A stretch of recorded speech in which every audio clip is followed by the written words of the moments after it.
Hello, what are you reading? Hi, it's the Holy Quran. But isn't the Quran only for Muslims? Not at all. Its teachings are addressed to all humanity, from heads of state to everyday people like us. What does it teach us? It's a book of life for life. No thinking person should pass through life without it. Where can I get a copy? From the IPCI, 124 Queen Street, Durban.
Because, I mean, otherwise there would be so many people believing in him. Well, I don't read my Bible because I don't think there's a lot of help in it, really.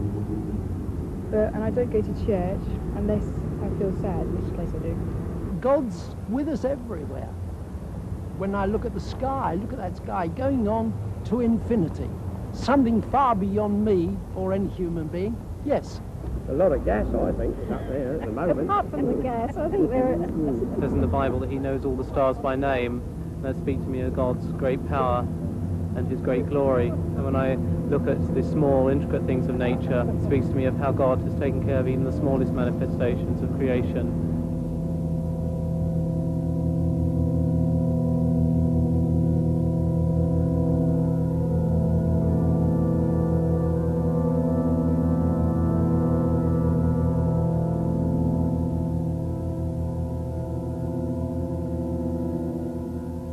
Good evening. Well, are we small manifestations of God's creation, as the man on the film said, or purely products of chance, who for their own comfort have invented the idea of God? To put it another way, did God create man or man create God? It's a choice everybody's got to make. This book, The Probability of God, that's just been published, makes the incredibly important assertion that modern science is beginning to reveal the existence of a creator God. Its author, Hugh Montefiore, the Bishop of Birmingham, is with us here tonight. And next to him, we have Paul Davis, who's the Professor of Theoretical Physics at the University of Newcastle. And then on my left, I'm joined by Professor Sir Freddie Eyre, philosopher and logician, and well known to all of us. And on my far left, Professor Sir Herman Bondi, Master of Churchill College, Cambridge, and renowned scientist and President of the British Humanist Association. We have with us as well a very distinguished audience, and we shall doubtless be hearing from them later on in the programme. But is a discussion on the nature and existence of God relevant today? We've already heard some of your comments, which we recorded when we took a stroll outside St. Paul's Cathedral. To our surprise, we found most people rather interested in the idea of God.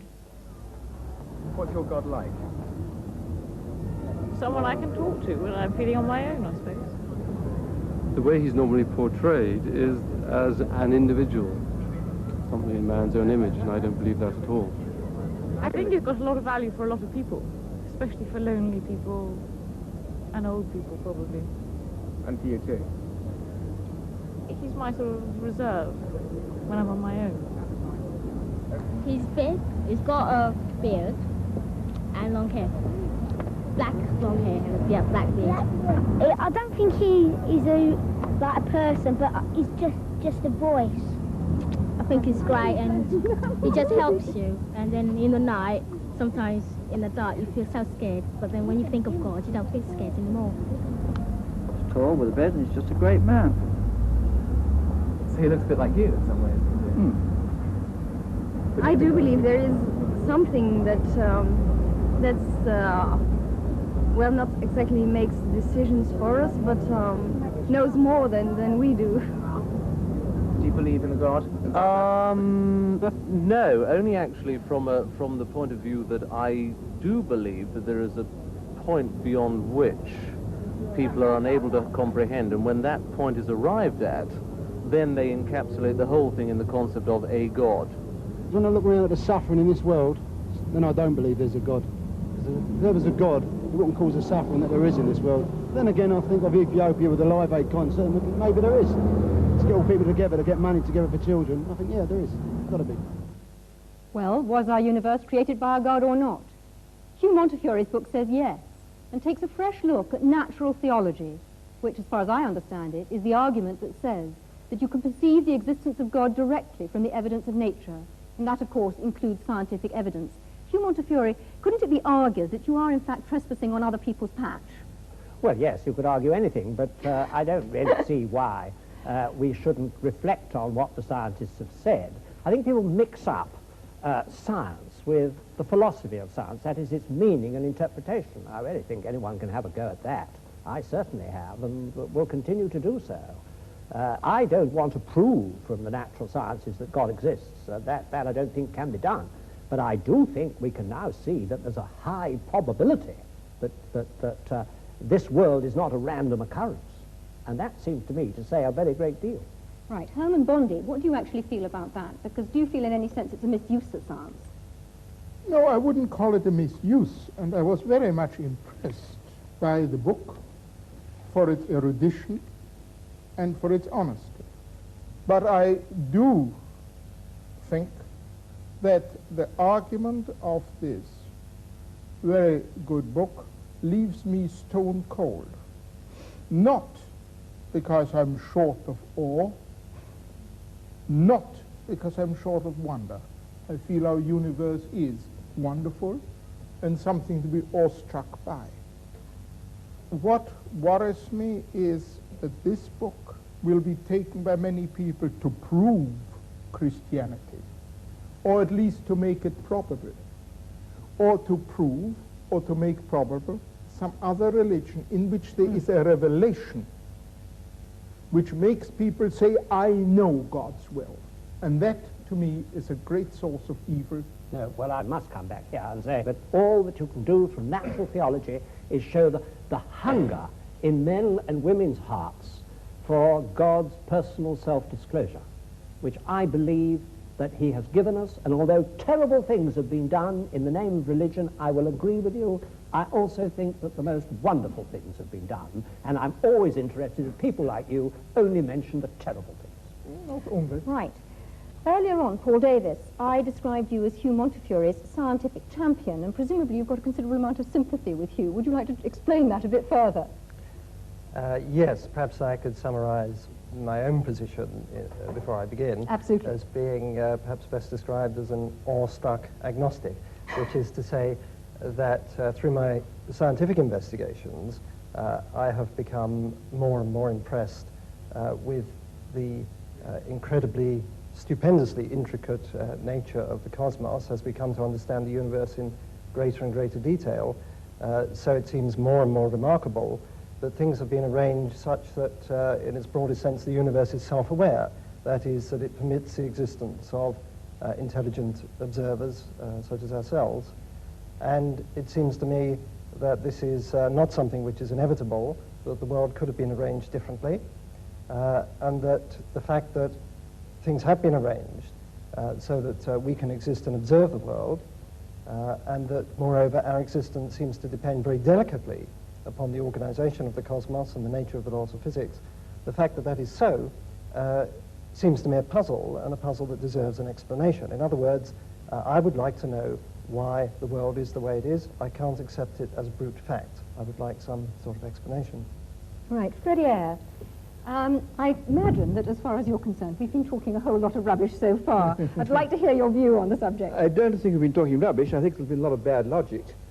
That's not quite the same thing. What the last argument comes to is saying the world is arranged as it is, therefore somebody arranged it. Now, this is a very poor argument because it could apply to however the world was arranged. I mean, all that you have said, and all that I'm afraid the Bishop has said in the book, which I also admired very much. I thought it was a very honest book and a very erudite book, I'm pleased to say so. Nevertheless, all he was saying was, there are these causes, there are these effects, and had the causes been different, the effects would have been different. Nobody's going to dispute this. What is totally lacking is any justification for the assumption that the world as it is was designed, and had the world been different, it would not have been designed. And in fact, saying it's all designed by God is not an explanation of anything at all. You're just saying, here I give up, but because, and in fact, President Davis has admitted this, so science goes no further, therefore we're going to bring old Noble Daddy to make us all feel cheerful. That won't do.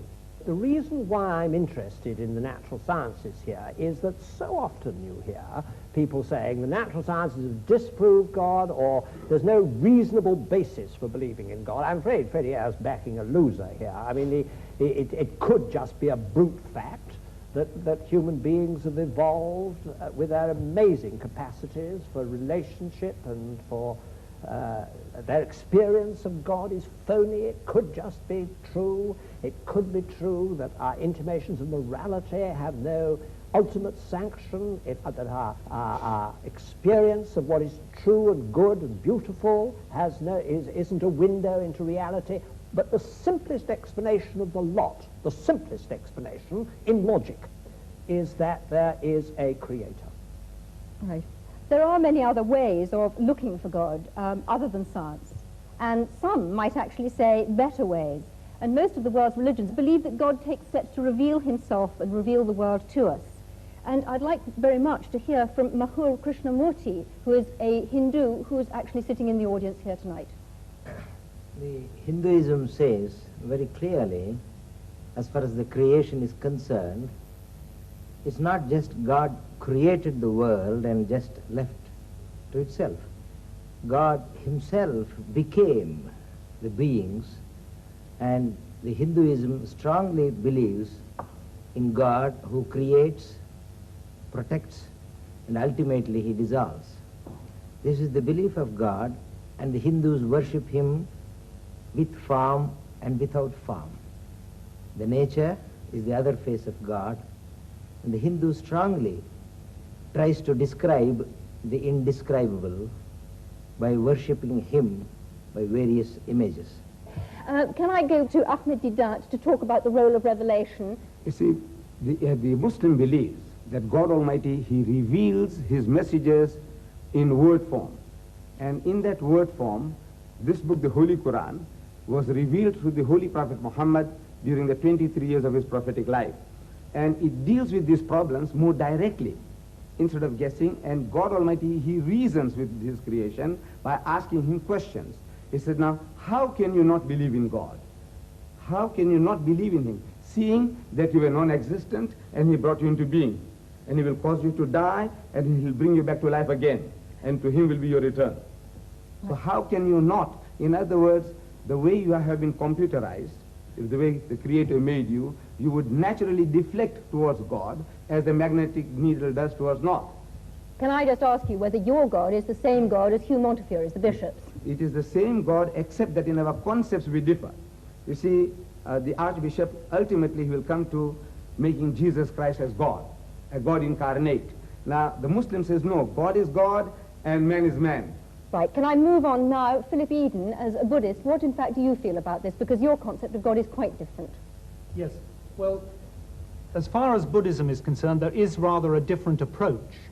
We feel that there is a fundamental reality or truth or ground of being, which of course is in everything and behind everything. I think that many of the followers of theistic religions tend to believe that God is out there somewhere in the cosmos, and that it's necessary for human beings to try and somehow establish a relationship with him. As far as the Buddhist is concerned, that reality is everywhere and in everything, so that the task of the individual is to understand that reality in himself. And that is the methods that are developed in Buddhism to help somebody to come to that realization. We feel that the problem with a creator is that inevitably one must then ask the question, who created the creator? And that, of course, is endless. You can go on and on doing that. So somewhere you have to start with the first cause, and surely the first cause is the universe itself. Man is one way in which the universe experiences itself. But your God is obviously very different then from Hugh Montefiore's God. There's a point that Herman Bondi raised about, you know, the fact that many terrible things have been done in the name of religion, and I think it's perhaps important to point out that probably the reason for this is that people for a long time, I think particularly in the West, have had this concept, you know, I'm here and the truth is over there somewhere, and there is a narrow path that leads to that truth. If you have that concept, which I sort of think of as a fan-like concept, then inevitably, if you believe that you have found the right path, all the other paths are wrong, and your task is to force everyone onto that narrow path. Surely it would be so much better if we had this concept of the truth being, as it were, at the center of a circle. We are somewhere on that circumference, and there are many different paths that lead into that truth. And the thing for us to realize, I think, is that the particular path that we choose is very much a personal thing, and it depends on many different factors. It probably depends on the person that we have met that may have explained that path to us, and various experiences we've had. If only we realize, all right, this path for me is the right one at this particular time, but that does not invalidate the other paths. But are you saying, therefore, that there's only one truth, that we only have one truth that we can actually listen to and experience? There can only be one truth with a capital T, one reality. And I think the point is that all the great religions have been trying inadequately in their own way to point man towards that truth.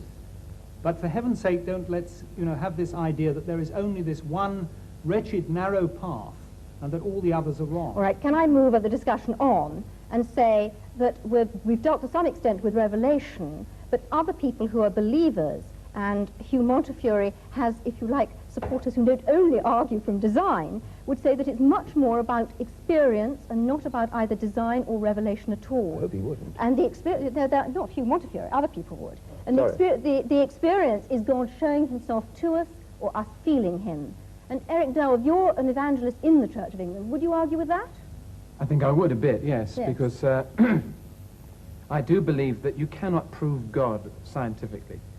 Science can only deal with the material of this current universe. God is necessarily not of this universe. He's superior and outside of it. So consequently, you can't prove him scientifically or disprove him. But of course you want to go much further than that. If there's a God who made me, I want to know who he is. I want to know what he's like. And of course we Christians believe that he's actually done that, said it for us in the person of Christ. And we also believe that he's alive today and we can know him. So that's what we're here to say, and that anybody can actually say, go beyond just the evidence, whether it's for or against, and say, God, if you're really there, I want to know you because I'm prepared to know the truth, whatever it costs me. Right, Hugh Montefiore. I do actually think that religious experience is a very important pointer, and in my book I say it's the convergence of, as I see it, science showing us we're not just random products, probably not just random products, and conscience, and experience. I mean, why is it that between 30 and 60% of people, even in this secular country, lay claim to some form of religious experience? Pretty out. And one point I'm continually making is that the postulation of God explains nothing whatsoever, because it is consistent with anything that happens. And of course it's consistent with people having religious experience, I mean, or not having it, or because it's consistent with people, you say consciousness is implanted, I mean, equally well you can say that sadism is implanted. I mean, whatever is, but you've got to explain in some way that it would have been otherwise if there had not been a creator. And this is what is totally missing, any kind of rational argument. Right. I actually wanted to bring up just something of the evidence that is within human experience of just the sheer business of significance. When I say to my wife, I love you, I mean something. I do not mean I, an accidental conglomeration of molecules from some antediluvian swamp, happen to feel a totally accidental attraction towards you, another totally accidental conglomeration, etc. I mean I love you. And if you say to me, but you're just an accident happening to another accident, something inside me says, that's not right. Now, that's not good scientific evidence, but it's human evidence. And I don't honestly think you can ignore it. It's part of humanity. And in the end, what it means is, I mean something because there is a meaning, and there's a meaner. I must protest against the previous speaker's grotesque misuse of the word accident. I have a wife too, and I love her very much. When I say that I love her, I don't accident. I don't believe that she came into the world uncaused any more than that I did, or my love doesn't have a cause, psychological cause. This levity in using these words shocks me. But Freddie, you do think that both you and your wife are the product of an ultimately meaningless process, don't you? If you mean that I don't think that our existence was planned by some supernatural being, yes. No, but meaningless. I do not accept the word meaningless. I do not think that my love for her is meaningless. I think my love for her has a very great deal of meaning. It's very intense. Has meaning for you, and but for no her, ultimate meaning. I don't know what ultimate meaning means here. I'm going to move on because, in fact, we've gone slightly off part of our subject and we haven't looked at other ways of experiencing God. Many people say that there is a different way, a much quieter way of experiencing God. Can we ask Sister Martina Hayden? I mean, I've listened with great interest to the arguments, and I couldn't help looking back over my own life. I mean, I found myself a Catholic, born in Catholic Ireland. I thought there was nothing else in the world. And my journey has been about finding out all the different aspects of the truth. And I went through all the phases of trying to prove the existence of God, from arguments and learning about the first cause, uncaused, and it left me as cold as ice. It just didn't do anything for me as a person. And I think in these last years it has been much more about looking for God within the design of my life, actually seeing design in my life, how somehow I am being led. I mean, even the fact that I join an order which is dedicated to searching for truth is not, to me, an accident. And I hear all the different truths, and I'm really excited about what's happening in science, because I can see that that really is, there's a convergence of truth. And there's so much more humility. I'm not saying I'm humble. As they say, if you say you are, you aren't. But I'm saying that scientists, theologians, people in general are much more humble than they were, say, 20 years ago. I mean, I was locked in combat with Freddie Eyre 20 years ago or so about conscience. I wouldn't argue that way now. I don't want to. Well, I can't match his mind, and I don't think the mind can actually say it all. I find myself going to my heart about religion, and I just discover more evil in myself and more good as I go along. And the revelation of Christ in Christianity helps me there immensely, because I find that Christ didn't talk theological argument or logical argument. He didn't use any of those. He talked about the lilies of the field. He said the kingdom of heaven is like, that's a simile. So for me, God is revealing himself in me, in everybody.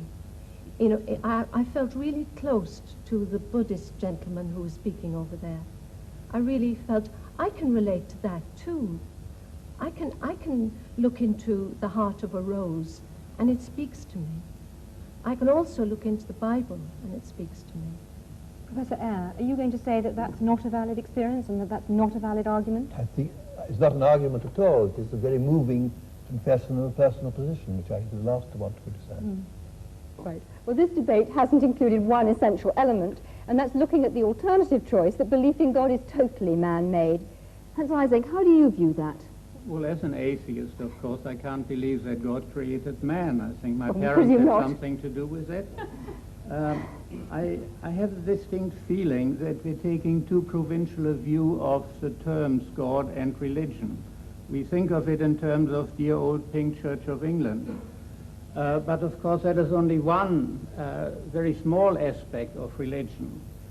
Both Torquemada and St. Francis of Assisi were religious and had an image of God, but they were very different images of God, one from the other.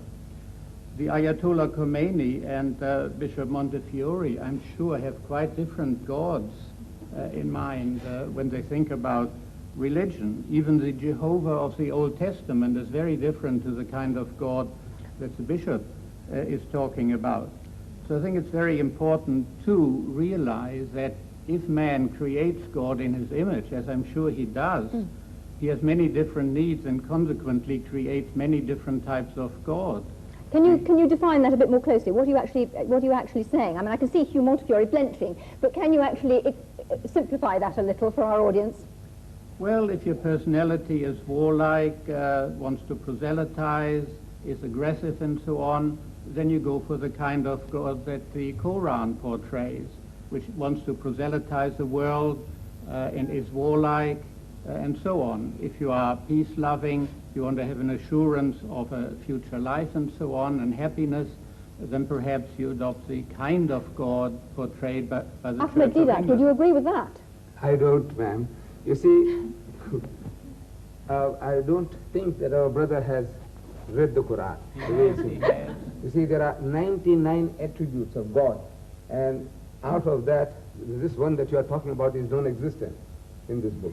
Can I ask you a question? Are you saying then that the Muslim God is actually a peace-loving God who wants peace in the world? Yes, yes. And he tells us that if somebody wars against you, you have a right to fight back, unlike turning the other cheek. What about the concept of the holy war, the jihad? Yes, that is a struggle for righteousness. For example, Britain, when she was under attack by Hitler, what you did was jihad. And we take our hat to you, to Winston Churchill, for, putting the spirit into your people. Now that is what is a defensive war. And you had to retaliate. Because if you didn't, if you just sat back, keeping Hitler at bay, it wouldn't have served the purpose. You have to attack. And in the state of nature, everyone has a right to do that. So Islam allows us to defend ourselves and to extend our hostilities to a reasonable amount of satisfaction and retaliation. All right, can I come back to Hans Eysenck, and perhaps you'd like to develop it a little further, because we've actually heard an exchange between the two of you, but would you like to come out on a little bit further about perhaps other religions and not only about Islam? Well, it's not so much a particular religion, because within each religion you have all sorts of different gods. As I was trying to say, that of Torquemada and that of Francis of Assisi are all Christian gods. They're entirely different. So man creates God in his own image, even within a given religion, and certainly between different religions.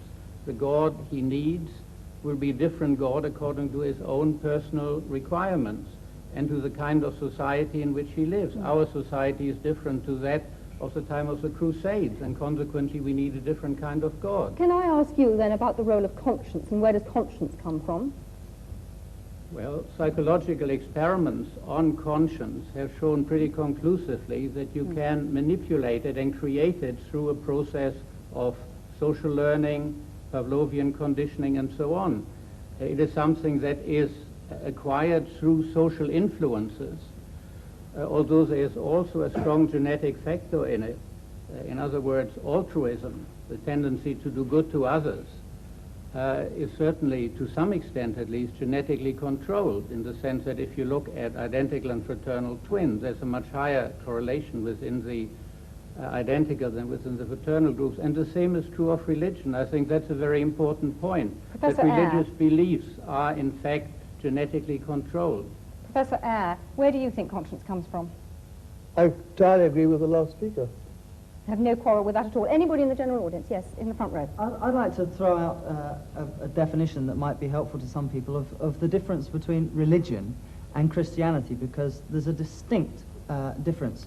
Religion is largely man, by his own efforts, some of which have been demonstrated tonight, in terms of mental gymnastics, trying to get to God and looking at the most powerful thing, like the sun, and bowing to that. Christianity is God coming for man. And I was interested in Herman Bondi's remark that he's an anti-revelationist. If there's a God at all, there's no way we can know anything about him by guesswork, only that he should reveal himself to us, which he did in the person of Jesus Christ and became human But where evidence. does conscience come from? Conscience is given to us by God, and we are in the process of numbing it and pushing it down to suit our own purposes and interests, which is called selfishness. Other people in the audience, where does where does the conscience, where's the idea of conscience come from? Yes. I would say the conscience comes from the human soul. It's the human soul speaking out and crying out for release. Okay, it's not just fear. Do you not think that it's an animal fear, a fear of being found out? Yes, Daniel I Rubinstein. tend to think it's a sort of fear of alienation, really, being cut off from the rest of the community. And I think perhaps that, for instance, that Live Aid event demonstrated a huge sense of community. Everybody wanting to join yes, in. Herman I Bondi, think- would you share that? Well, I certainly feel that we are basically herd animals, and that all herd animals must have feelings like conscience. Human fear, what do you feel? Well, I don't think conscience is to be equated with either wish fulfillment or going with the herd, because my conscience often forces me to stand out from the herd. I think it is the God-given means by which I have to act responsibly. And I think that is how it's evolved is something for the I don't understand it in animals. I look to the scientist, I look to the psychiatrist to see how it functions with the ego and the superego. I'm not talking about that. I'm talking about what it actually is. I think it's the God-given faculty by which we can behave responsibly, and it's not to be equated with things like utility or welfare or wish fulfillment or anything like that. I must protest against this assumption certain faculties are God-given as opposed to others. I disagreed, for example, with your musician when he talked about love. Indeed, I mean, love is a human emotion, but there's no particular reason to single that out as pointing to the existence of a supernatural being any more than the other human emotion. I mean, all human emotions are to be accounted for in the same sort of terms, in the kind of terms Professor Ising or one of his colleagues would account for them. And just to single out love is quite arbitrary. I mean, the assumption is that we are naturally egotistic, predatory, and so on, and that only because of some supernatural agency do we behave decently to one another. This is absolutely contrary to the facts. We have, in fact, as even David Hume pointed out, a principle of sympathy, innate principle of sympathy, as well as an innate principle of egoism. And one no more needs a divine explanation than another. William Houghton. Look, let's get this straight. There is no reason on earth why we shouldn't go around acting like perfect pigs to all and sundry. There is no big Monty Python foot poised to come and squash us if we act badly. Yet, a lot of us do act well towards our fellow man. But why should we not? That was just the point that I was making. Because I was just protesting against your assumption that it's somehow natural for us to want to be decent to one another and unnatural to be decent to one another. What possible ground have you for that assumption? In this world today, my experience is that it strikes me that more people are being unreasonable to each other than are being reasonable. Well, in that case, you should be Manichaean and believe in the devil. Come on, if you're taking your deity as accounting for human attitudes, that's the way you should go. Well, totally illogical. But Professor Eyre, all other species are selfish, basically, aren't they? No. No. By no means. By no means. Go ahead. Herman Bondi. But I wasn't saying that our being herd animals means that everybody has to move with the herd. What I do mean to say is that we are not solitary beings. We've got to have the faculty, as other animals live together, to get on in some fashion with each other. Tina Mehta. You just mentioned the devil with great aplomb, but the devil's best trick is to make man believe he does not exist, and I think that's what the problem is, that, you know, we are in a state of chaos suddenly instead of harmony. And it is the state of harmony that we are trying to create in this world, and not distort the minds of children by showing them violence and explaining that that violence is necessary to bring about harmony. Mahua Krishnamurti. I agree. Hinduism clearly says, what is God? Answer to our dear friend's question. God is truth, God is love, and God is good. Whatever name you call, it is God. Why allergy to the name God? Love, beauty is God. So you don't actually feel that he's supernatural, that God is supernatural. Hugh Montefiore, what do you feel about that? Well, I do think that God discloses himself in the smallest particle of matter, and in our human relationships, and in love is to me a window into God. But I do think that he has supernaturally disclosed himself to us. That's why I'm a Christian, because I believe that he has been incarnate, as you said. That's what Christians believed. I believe God was incarnate and suffered the worst that people could do to him. And this is, to me, the only way I can see my way through the problem of evil. Can I just remind people, and perhaps Hugh Montefiore in particular, of Einstein's concept of God, which was, yes, God who made the universe in wonderful ways, but had not the slightest interest in us human beings, and was a totally impersonal thing that couldn't possibly care for our prayers. I want to talk to a psychologist next, Leslie Francis. I would like to go back to the question you keep asking. Did God create man, or did man create God? And I see that as a deceptively simple kind of language used. They're two completely different order questions. It is for the theologian in me to come to the question, did God create man? But the psychologist in me would want to answer your question in a different way. Did man create the image of God? He cannot go beyond looking at image. And I suspect what we've heard in the discussion tonight is a whole lot about the variability in the image that is used, but we haven't been able to get on to the ontology beyond that image. I'm sorry, everybody, but we've run out of time. The choice that is open to us is whether God made man or man made God. It's now over to you. All that remains for me to do is to thank the audience for their contributions and, of course, the panel. I'm sorry we didn't have time to say any more, and from me, good night.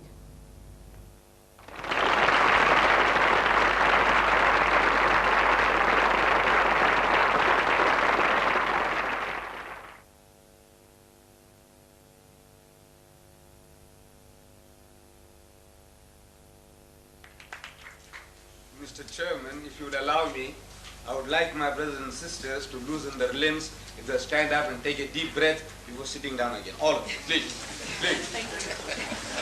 Take a deep breath or two and loosen your limbs and you can relax.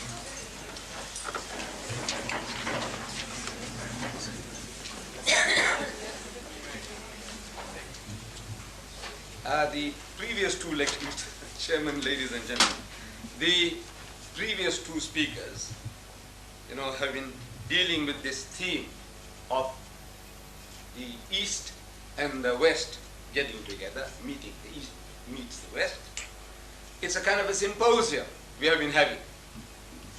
And in that symposium, the subject of law seems to be very technical and very dry. And to build bridges between the East and the West, as now, most probably in the minds of the organizers, they have taken me as a man from the East. And they are right in that I have really come from the East. I am a man who was born in India some 60 years ago. So I am really a man of the East. But now, since the theme that has been selected for me is religious, about Islam, now I take exception to Islam being described as a religion of the East. If we take Islam to be an Eastern religion, then Judaism and Christianity are equally Eastern. because Islam, Judaism and Christianity, all these three originate in the same geographical area in the Middle East. Though I personally come from India, and my forefathers were Muslims, born Muslims, originally in the very dim past Hindus. But now to share this East and West, for the moment if I agree that Islam is from the East and the Western religions would be then Judaism and Christianity, for the purpose of this discussion this evening, I will accept that. So what is the relationship between these three? Judaism, Christianity and Islam. In reality, from the Muslim point of view, these three are not three religions. From the Muslim point of view, it's the one and the same religion on different levels. And in the fundamentals of the teachings of Moses, Jesus and Muhammad, there is not an iota of difference. Sounds surprising, doesn't it? In the fundamentals of the teachings of Moses, Jesus and Muhammad, there is not an iota of difference between these three. And I prove it to you. I said, you see, the very first commandment, as it was given by God Almighty to the Holy Prophet Moses, in Hebrew, this is what it sounds like. So, Shama Israelu Adonai Eloheinu Adonai Echad, which means, hear, O Israel, the Lord, our God, the Lord is one. Some 1,300 years after Moses, a learned man of the Jews, described as a scribe, he poses the question to Jesus in the Gospel of St. Mark, chapter 12, verse 29. He said, Master, in the Hebrew language, Rabbi, what commandment is the first of all? And Jesus answers and says unto him in the Hebrew language, Shama Israelu Adonai Eloheinu Adonai Echad. Hear, O Israel, the Lord, our God, the Lord is one. He repeated word for word what was given by Moses some 1,300 years before. Not an iota of difference in the fundamental as given by Moses and Jesus. Coming to Muhammad, some 600 years later, after Jesus Christ, a Christian deputation approaches Muhammad in Medina, and they have a discussion, a dialogue for 3 days and 3 nights. During the course of this dialogue, the spokesman for the Christian poses the question. He said, "Oh Muhammad, all right, tell us now, what is your concept of God?" And Muhammad, as the Muslims believe, was made to say, on the authority of God, in the Arabic language, he said, "Qul huwallahu ahad." Say, He is God, the one and only. Muhammad said, Ahad. Jesus said, Echad. Moses said, Echad. I'm asking, what is the difference? Actually, it is the same word meaning the same thing. The difference between Ahad and Echad in Arabic, if it was a blackboard here, I would have written it for you. If I wrote Ahad, and to make it into Echad, I just have to put a dot on the Ha. It becomes Ha. That's all. It's only the difference of a dot in the calligraphy, in writing. But in the meaning, the sense, 100% the same. So we Muslims, we say that in the fundamentals of the teachings of the prophets, no difference. Then these differences that are there, we say these were out of necessity. See, Islam, we say, is the culmination of the teachings of Moses and Jesus, brought to perfection. The Holy Prophet Moses, we Muslims, we accept him as our own prophet, as we accept all the Jewish prophets as our prophets. That Moses was catering for the needs of his people. They had just been rescued from the Egyptian bondage. They were traveling in the Sinai Peninsula, oasis to oasis. A nation under those circumstances needed a law that would give them quick justice, an eye for an eye and a tooth for a tooth. There was no time for lengthy litigations. There was no time for putting a man in prison. That antisocial character, the adulterer, kill him, stone him to death, get rid of him. It was more merciful to kill him, stone him, than to leave him in the desert to die of hunger and thirst. And he becomes an object lesson for others. He said, you see, this guy here, according to our system, he could have had 100 wives. Because there was no law. There was no law among the Jews as to the limit of the wives. Solomon, if you read the Holy Bible, we are told, had 1,000 wives and concubines. 700 wives and 300 concubines, altogether 1,000. There was no law against the number of wives that one could have. So under those circumstances, if one was not enough, you could have taken another. If two were not enough, you could have taken four. Why did you go and interfere with somebody else's property? Despoiling somebody else's rights? This guy, he deserves death. Stone him to death. And to me, this is the law. Eye for an eye, tooth for a tooth. Eye for an eye. Quick justice. Get moving. There's work to be done. This was the philosophy, the psychology behind the laws that were given. And these laws, we Muslims believe, were given by God Almighty for the needs of the children of Israel. But laws have a tendency to change the characters of people over a period of time. Any law, every law, they change the characters of people. Hitlerite Germany, one of the most cultured nations in Europe, the Germans, supposed to be. That nation incinerated 6 million Jews. All right, some say it's a fifth. All right, if not 6,600,000, if not 6,000, if not 600, I say even that is dramatic enough. Just because they were Jews, if you destroy a people, I say it's dramatic enough, whether they were 600 or 6 million. How could this nation do such a thing like that? The land of Goethe and Beethoven, cultured nation. How can they do that? No, we can all be programmed. You see, under Hitler, they programmed the Germans that these are parasites. These people here, the Jews are like this, the Jews are like that. And once you work up a nation on that level, emotionally, and even the good-hearted people, they can see what's going on. But there's a closer eyes. They say, look, they deserve it. They deserve it. And they allowed 6 million Jews to perish. Laws. In our own country. We are living in this country, everything is based on color. And because everything is based on color, we become color conscious to such an extent that from my own experience I can tell you that since I'm a talker, I talk religion, I love to talk, and I have been inviting people, the whites, Jews, Christians, of course the blacks as well, Indians, Africans, coloreds, but I'm talking generally about the whites now. I have had hundreds of whites coming to my home. No, I invite them. They enjoy my dinner, they enjoy my food, my curry and rice, my spices. They enjoy it, and they enjoy my talk. Because everything that I'm speaking is from an angle which the man hasn't seen before. So he enjoys my talk, and he enjoys my food. But no white man has ever invited me to his home for a cup of tea, yet. And I asked them, they meet me subsequently in the street, Mr. and Mrs. Daniels, Leopold Products, I don't know if they still exist in Mobile, Leopold Products. He was at my home. Mr. and Mrs. Beer Brothers, the furniture people, they were at my home. Mr. and Mrs. Deedat, Jews, they were at my home, I don't. But I said, nobody ever invites me to his house for a cup of tea. When I meet them in the street, they meet me and say, now how's the missus? I said, she's very good, she's very well. He said, convey my regards to her, which I do. But nobody says, what about coming home for a cup of tea? So I asked them.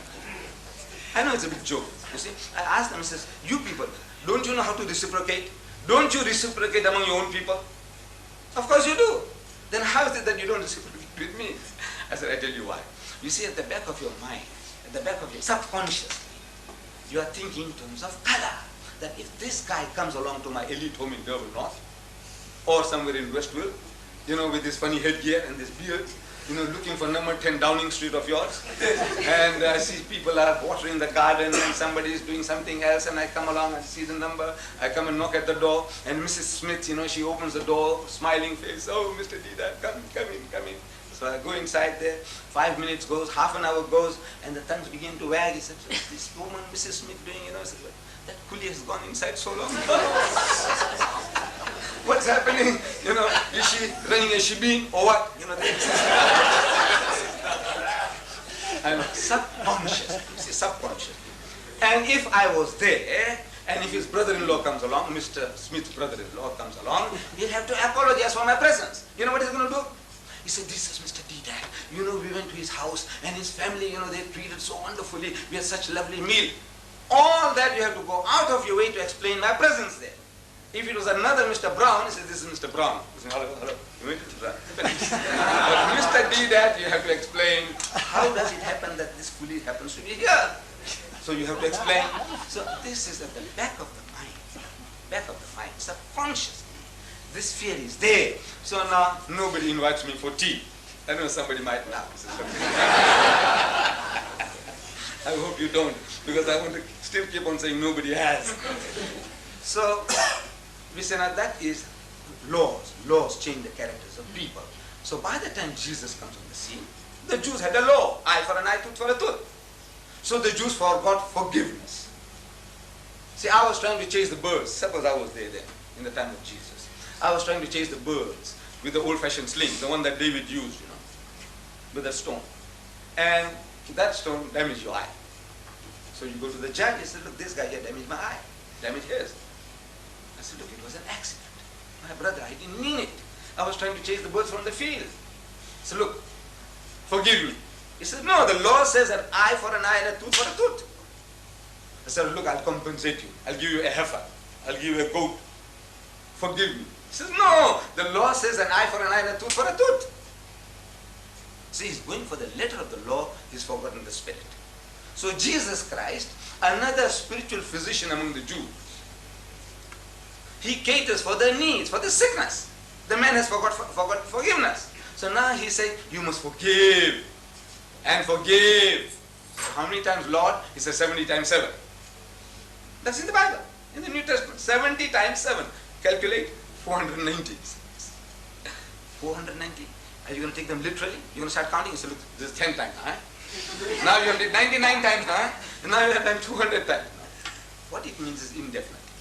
See, turn the other cheek. He said, if somebody says, it has been said of old time, an eye for an eye and a tooth for a tooth. But I say unto you, resist not evil. He who strikes you in the right cheek, give him the other. If a man takes away your coat, give him your cloak also. If a fellow makes you to walk 1 mile, walk with him 2. He said, agree with thine adversary quickly while thou art with him on the way, before he takes you before the magistrate and makes you to part with your last farthing. Beautiful remedy for a sickness.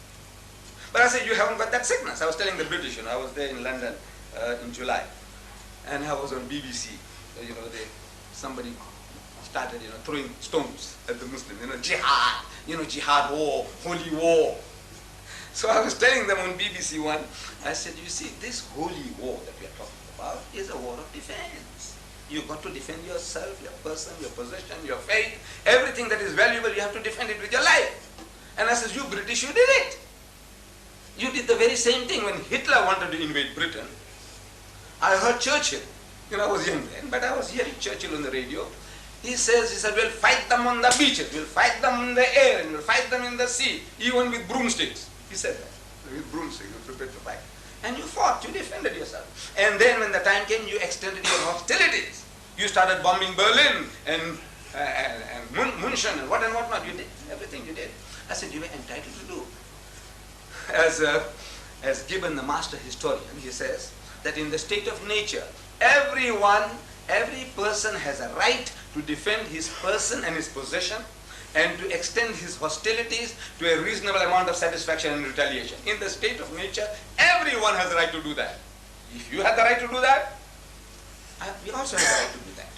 But now, I said, you people are good Christians. You were supposed to turn the other cheek.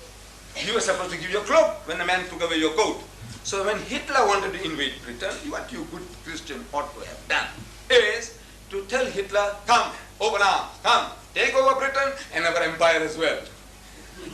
That is what you should have done, because you were supposed to turn the other cheek. You were supposed to give away your cloak. You were supposed to walk 2 miles instead of 1. So I says, no, these are all, we say, in the evolution of religion. This is how God Almighty, He caters for your needs, your sicknesses. From time to time, if the sickness changes, the remedy changes. The sickness changes, the remedy changes.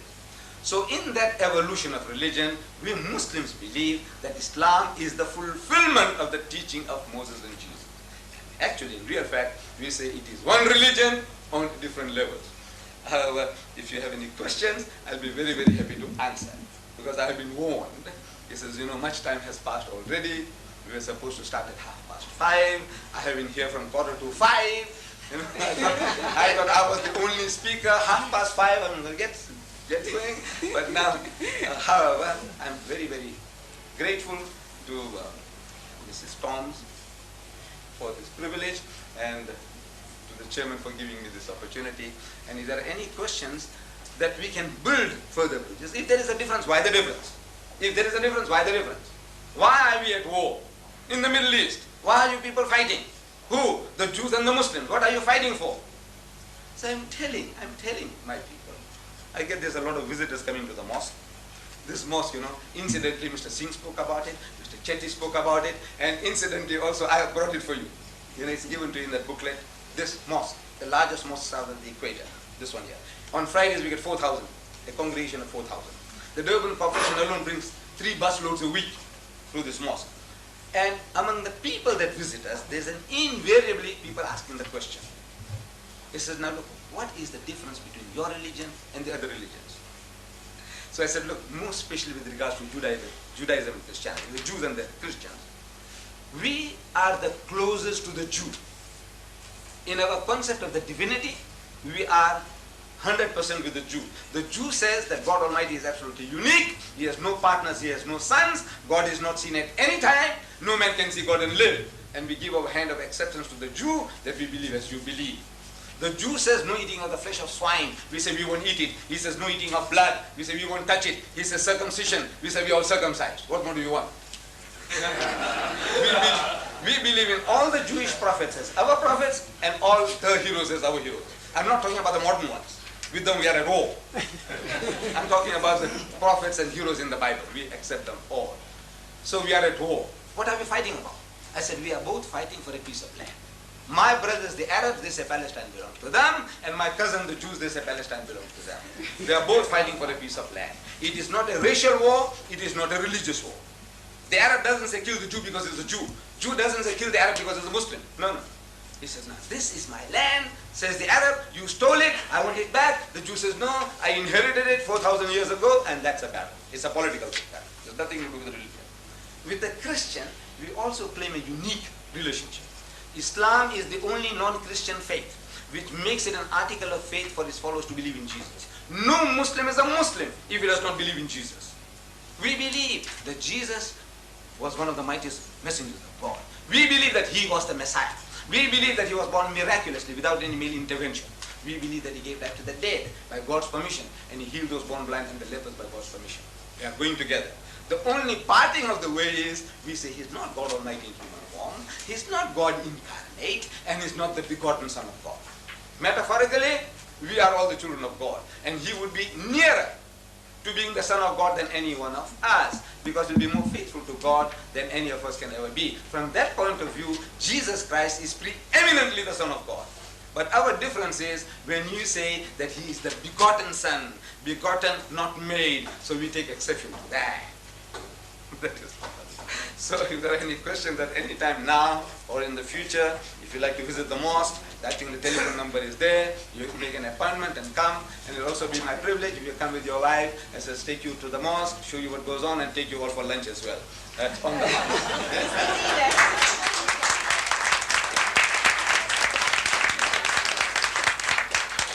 Yes? My hostility is that I invited you to my house. Right. To partake of what we're going to have before I even knew you. Yes, so thank you. eat your words. No. I won't. You see, you had a motive. What a wonderful person. What a wonderful person. I give it. Thank you. Mr.Deedat, thank you for a most enchanting talk on, not only on the religion of Islam, but on humanity, mankind, and it was most interesting, and I'm sure every one of us had loved it.